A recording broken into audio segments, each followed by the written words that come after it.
My name is John McNamara. I'm the retired Director of Religious Education from St. Louis de Montfort Parish in Sound Beach.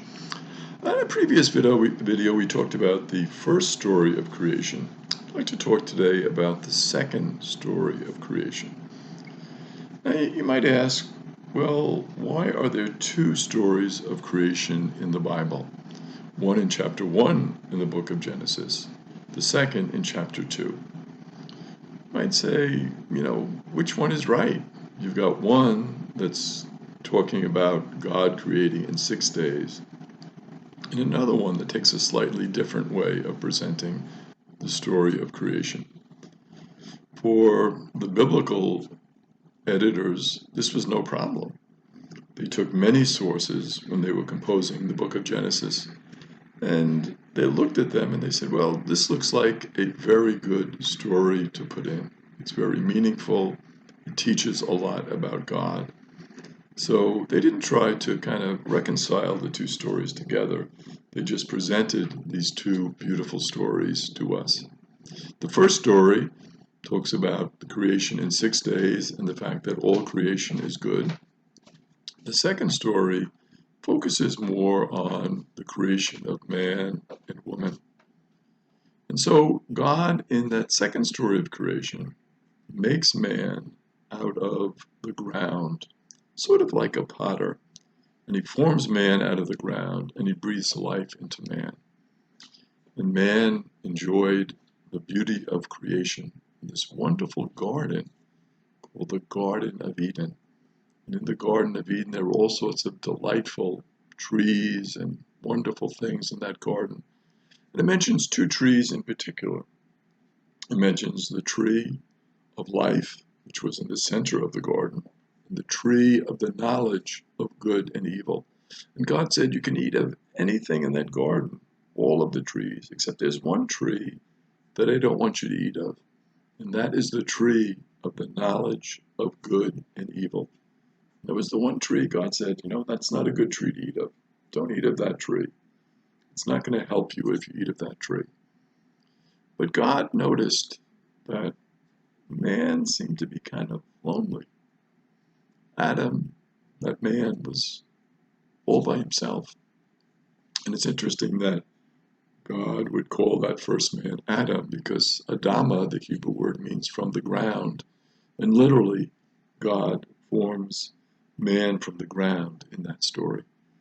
So God decided to go back to the ground and form some more creatures to make man not be lonely and have a good time. And so God made different animals and birds and different creatures and would bring them all to Adam. And Adam would name each one. But God noticed, even with that man was lonely. So God said, I know what I can do. So God put Adam to sleep, took a little snooze.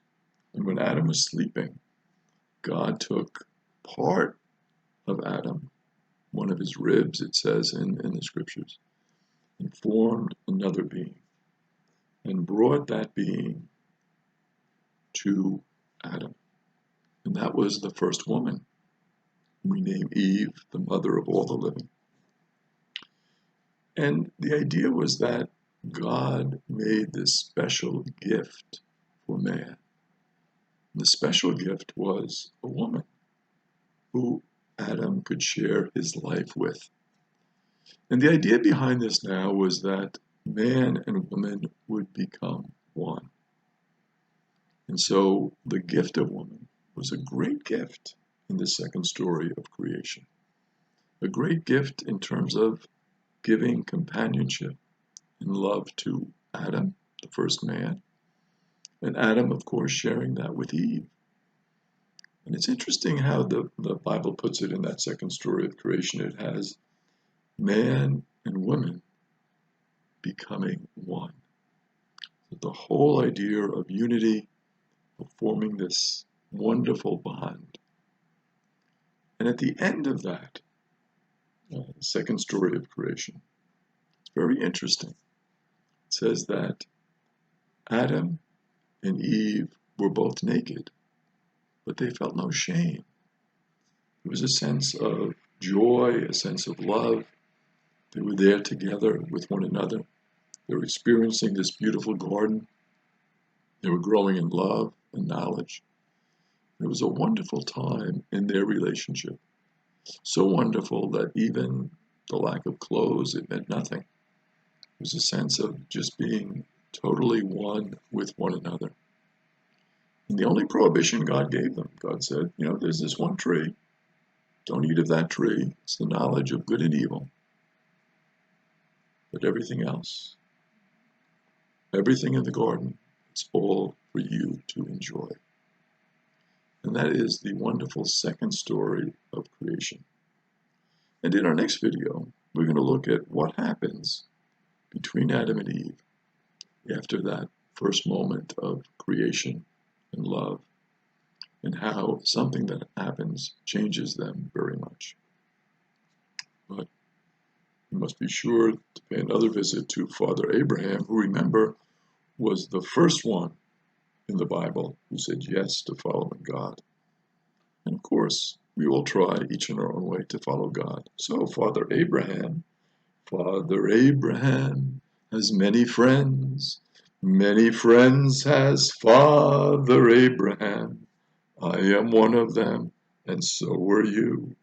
So let's all praise the Lord. Have a great day.